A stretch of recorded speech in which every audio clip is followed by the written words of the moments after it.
Hi guys, I am doctor Abhishek Kundu और इस chapter में हम बात करने वाले हैं स्टेज 3 की, जो कि सिगमंड फ्राइड द्वारा दी गई स्टेज 3 एंड 4 की, और जो एरिक एरिक्सन है उनके द्वारा दी गई स्टेज 3 की, जो कि है initiative versus guilt.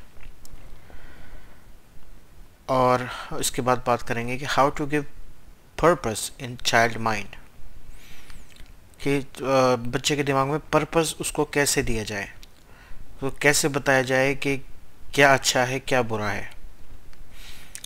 What to do to make our child a balanced personality। Okay, तो आज हम इन टॉपिक्स के बारे में बात करने वाले हैं।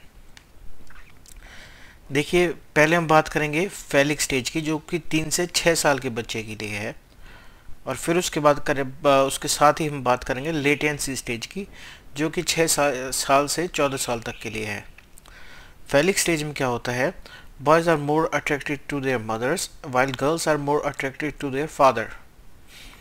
इसमें फेलिक स्टेज में जो अपोजिट सेक्स जो पेरेंट होते हैं उनसे उनको प्यार होता है। जैसे ये नेचुरल है, जो लड़का है वो अपनी माँ के प्यार में पड़ेगा और जो लड़की है वो अपने पापा के प्यार में पड़ेगी। चलिए मैं आपको थोड़ा इसे डिटेल से बताता हूँ।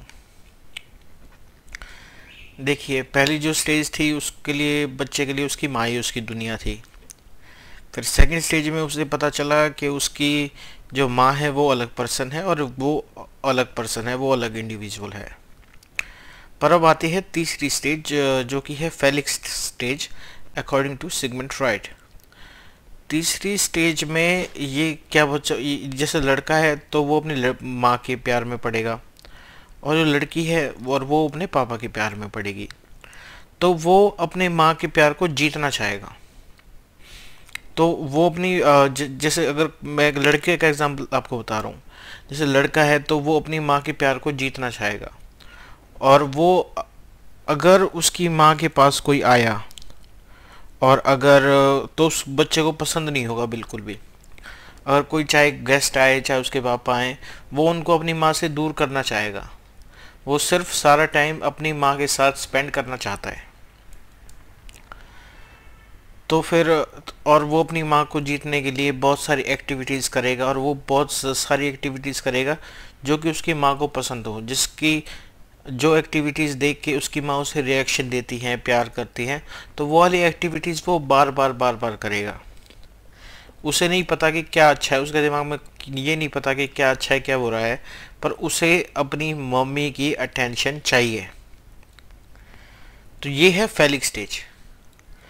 और पर उसके जब पापा घर में आते हैं, शाम को उसके पापा घर में आते हैं, तो उसको अपने पापा बिल्कुल पसंद नहीं आते। आपने देखा होगा कि छोटे बच्चे अपने पापा को घर से भगाते हैं, या मम्मी को कहते हैं कि इनको भगा दो, या उनको मारते हैं। वो अलग दूर करने की कोशिश करते हैं अपने पापा को।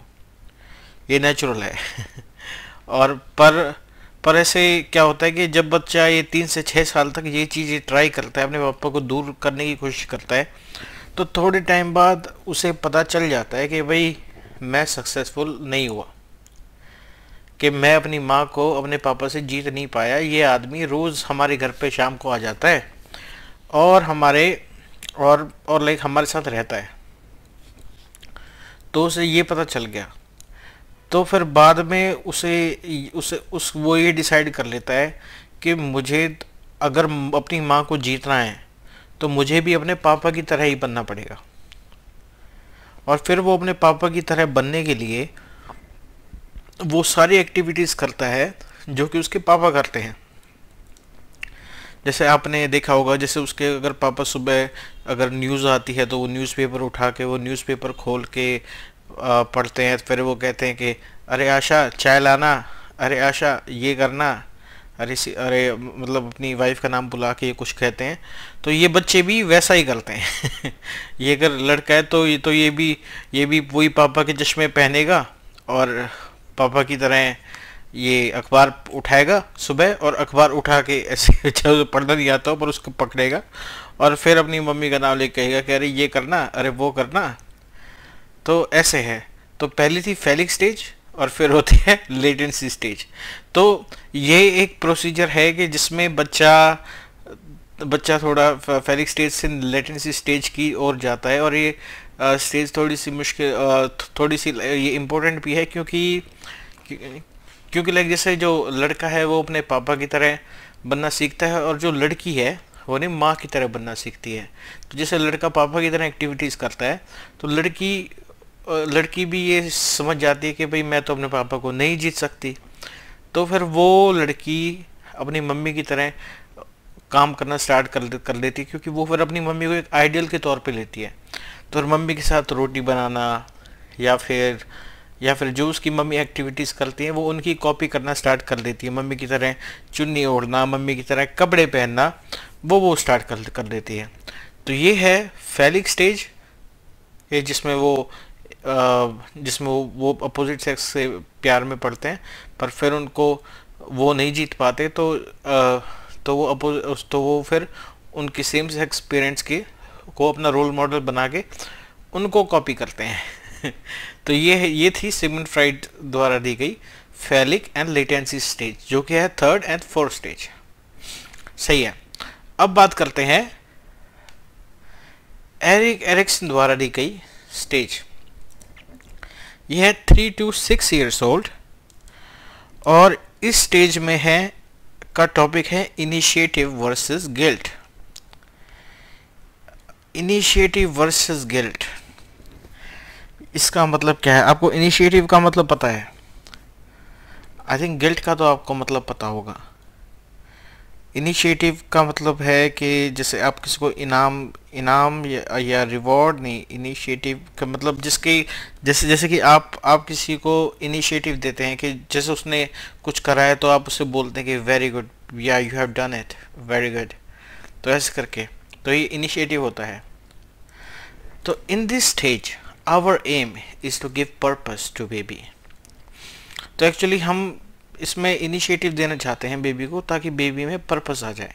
देखिए, मैं पहले वाली स्टेजेस में मैं आपको रिवॉर्ड बाद में बता रहा था, पर मैं आपको इस स्टेज में आपको इसका स्टेज को अच्छी तरह से पास करने का रिवॉर्ड मैं आपको पहले बता रहा हूँ।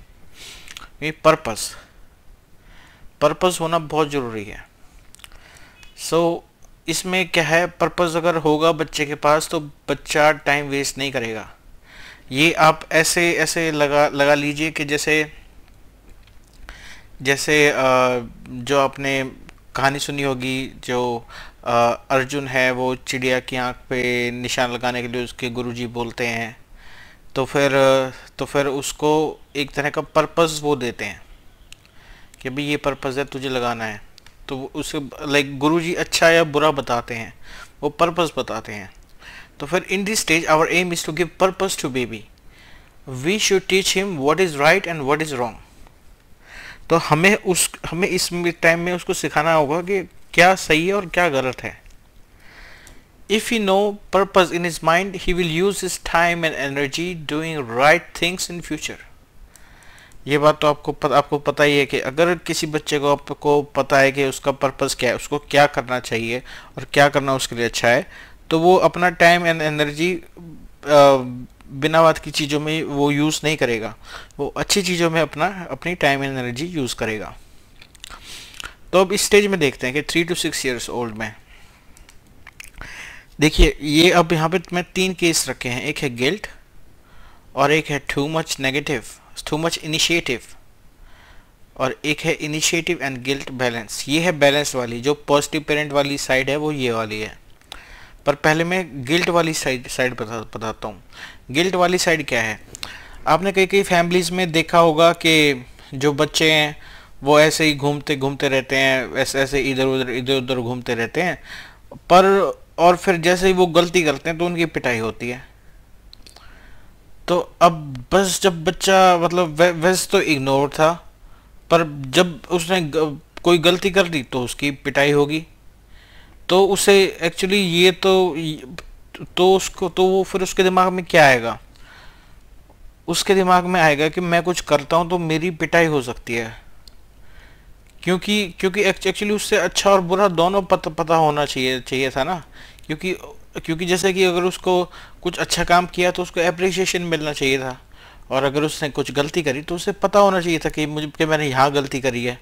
पर अगर जैसे ये बच्चा ये घर में फ्री घूम रहा है, पर बस ये गलती कर रहा है तभी ये पीटा जा रहा है इसके माँ बाप द्वारा, तो ऐसे बच्चों में क्या आ जाएगा, ऐसे बच्चों में क्या प्रॉपर्टीज आएंगी, कैसे उनकी पर्सनैलिटी बनेगी।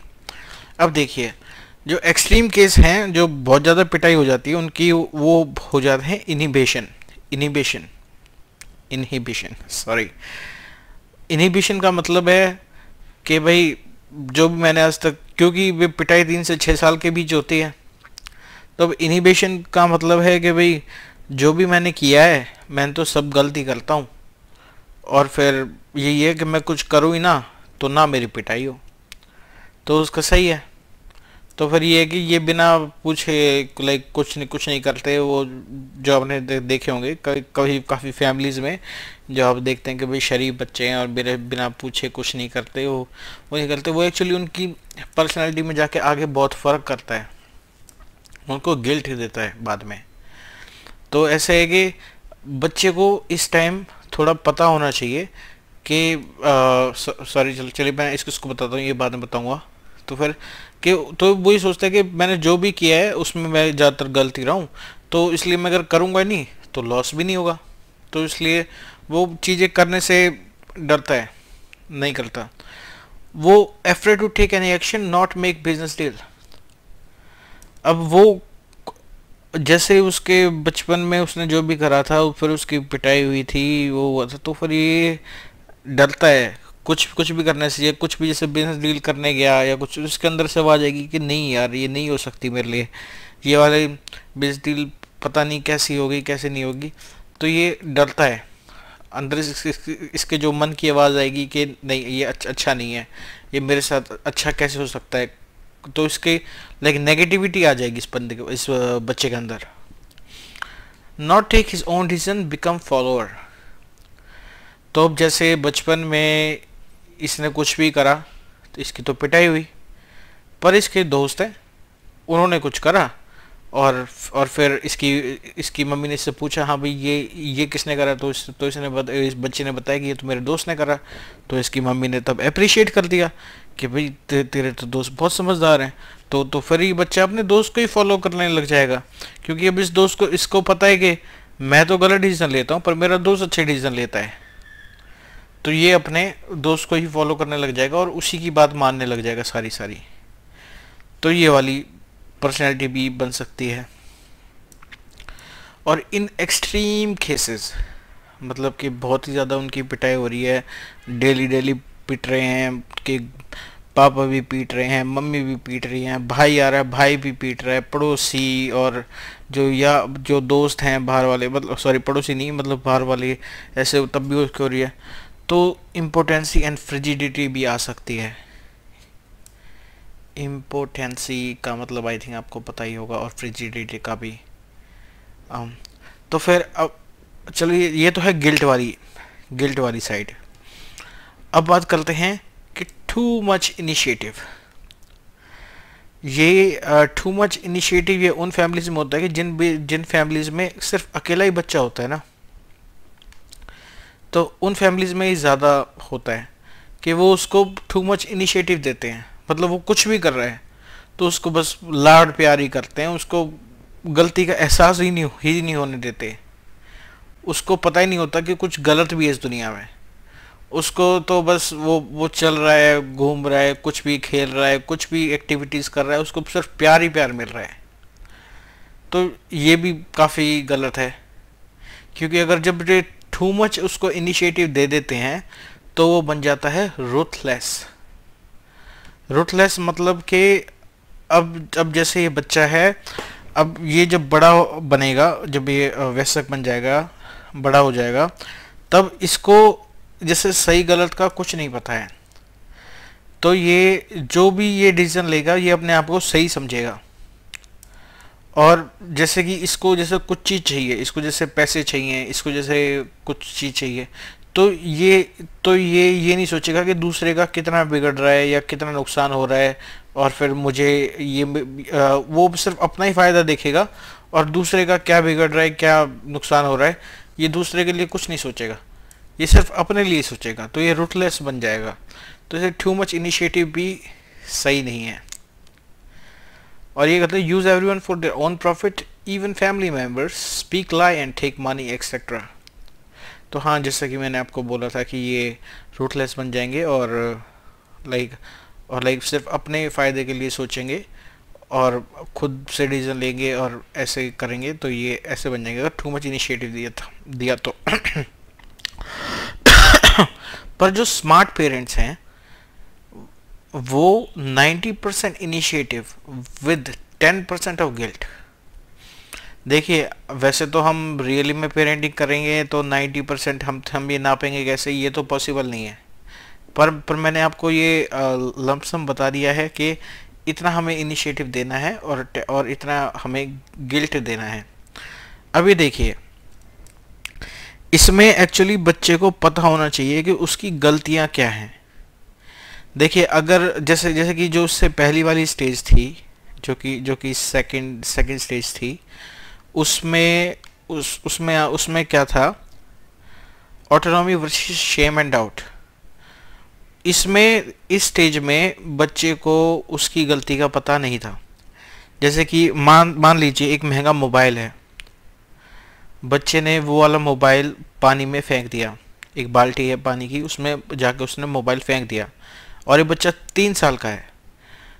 तो इस बच्चे को ये नहीं पता कि ये मोबाइल महंगा है या फिर इससे हमारा कितना नुकसान हुआ।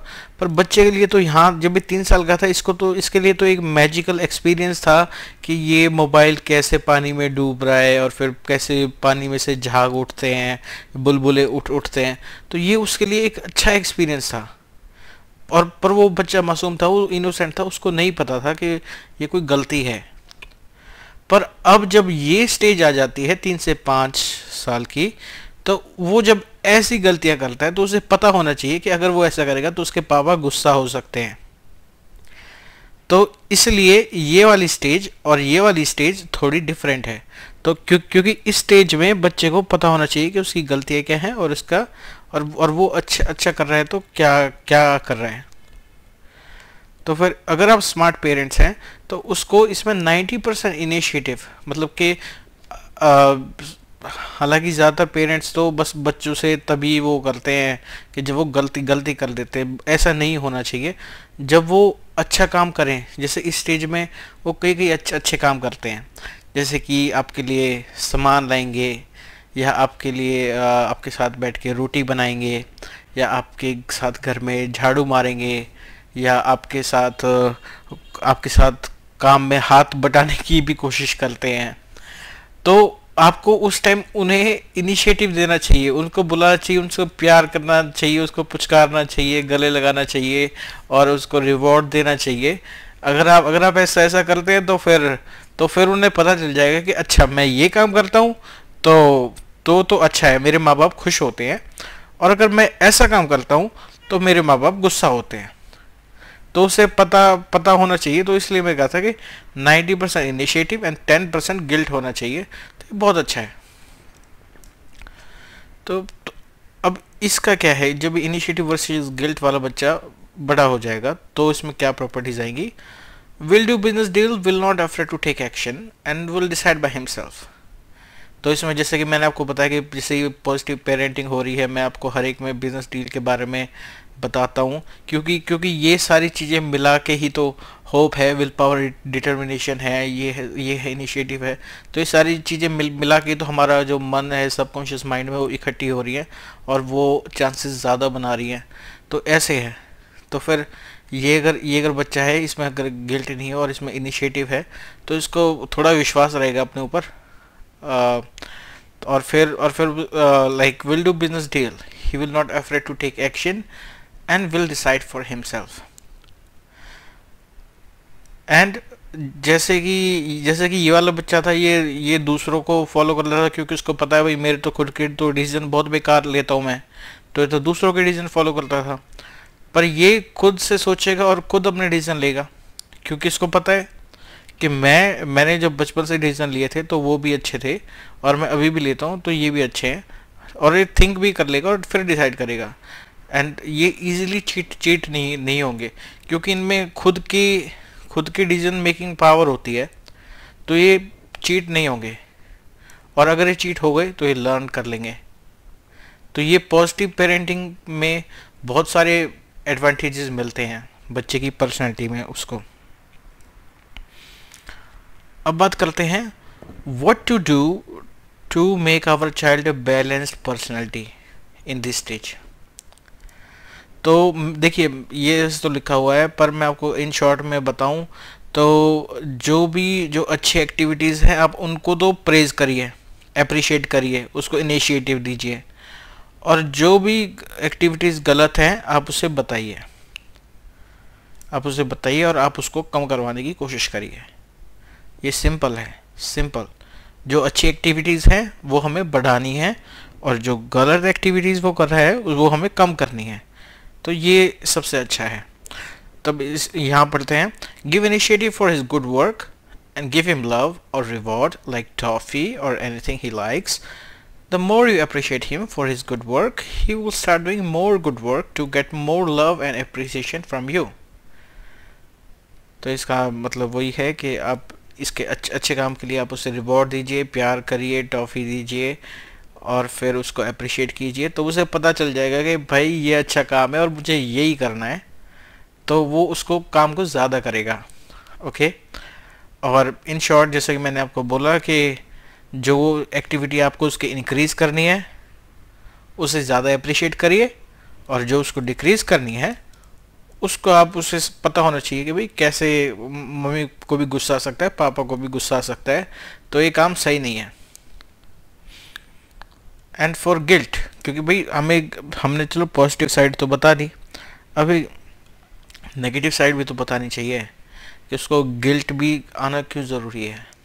सॉरी, ये तो आपको पता है, पर गिल्ट कैसे लाएं कि जैसे ही देखिए कि अगर जैसे वही मोबाइल उसने गिरा या कुछ ऐसा काम करा पानी में, तो फिर उसको पता होना चाहिए कि अगर उसने ऐसा किया तो उसके पापा एंग्री हो जाएंगे, और ही विल नॉट गेट टॉफ़ी और समथिंग लाइक लिटिल पनिशमेंट, तो उसको पता चल जाएगा कि ही इज़ रॉन्ग।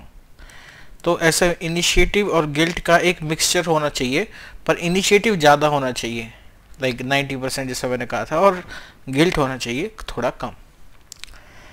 तो सही है। अब देखिए, अब ये वाली स्टेज आपने अच्छी तरह से पास करी है, तो क्या होता है। तो देखिए, ये हम पॉजिटिव पेरेंटिंग की साइड जा रहे हैं। अब इधर पहली स्टेज से क्या हुआ था, बच्चे में आई थी होप। दूसरी स्टेज से क्या हुआ था कि बच्चे में आई थी विल पावर, और तीसरी स्टेज से क्या हुआ कि बच्चे में आ गया पर्पस। तो मतलब पहले होप से बच्चा कोई भी नया काम करने से पहले हिचकिचाएगा नहीं, उसे लगेगा कि मैं कर सकता हूँ। विल पावर से उस काम को करने का जज्बा आ जाएगा कि उस काम को थोड़ी देर तक कर पाएगा, और जबकि जिनकी नेगेटिव पेरेंटिंग हुई है वो उस काम को छोड़ देंगे। और पर्पस, ये उसको सही डायरेक्शन में कर पाएगा, इसको पता होगा, ये पहले प्लान कर सकेगा कि मुझे यहाँ करना है, और फिर ये वहीं पे करेगा, और फिर अपनी टाइम एंड एनर्जी भी वेस्ट नहीं करेगा। तो इसके दिमाग का जो मैपिंग कर रहे हैं ना आप अभी, जैसे आप इसकी ऐसे पॉजिटिव पेरेंटिंग कर रहे हैं, तो आप इसके दिमाग की एक तरह से मैपिंग कर रहे हैं, और फिर ये इन चीज़ों को यूज़ करके बाद में सक्सेसफुल होने के लिए आप आप अपने बच्चे के लिए नींव रख रहे हैं। तो ये आपने सीख लिया होगा कि ये वाली स्टेज भी अगर आपने पॉजिटिवली पार करी तो उसको पर्पस मिलेगा एज अ रिवॉर्ड, और ये पॉजिटिव पेरेंटिंग की साइड जा रहे हैं। तो सही है। तो इस चैप्टर में आपने पढ़ा कि सिगमंड फ्राइड जी की फैलिक एंड लेटेंसी स्टेज क्या है, 4 और 5 स्टेज हम सिगमंड फ्राइड जी की हम फिनिश कर चुके हैं, और लास्ट स्टेज है जेनाइटल स्टेज, पर आई थिंक वो इतनी इम्पोर्टेंट नहीं है, तो मैं वो इसमें नहीं शेयर करूँगा अगले चैप्टर में मैं एरिक एरिक्सन जी की ही नेक्स्ट स्टेज शेयर करूँगा। और फिर इस चैप्टर में हमने पढ़ लिया कि इनिशिएटिव वर्सेस गिल्ट, कि मैंने आपको बता दिया कि 90% इनिशिएटिव होना चाहिए एंड 50% के आसपास गिल्ट होना चाहिए। एंड अब मैंने आपको ये भी बता दिया है कि how to give purpose in child mind, कि बच्चे के दिमाग में पर्पस कैसे देना है। एंड आपको अब ये भी बता दिया कि इस स्टेज में उसकी balance personality, I mean balance का मतलब है पॉजिटिव पर्सनैलिटी ट्रेट्स उसमें कैसे डालने हैं. या so this is the end of this session, and next like okay, let's talk in next lecture. Thank you.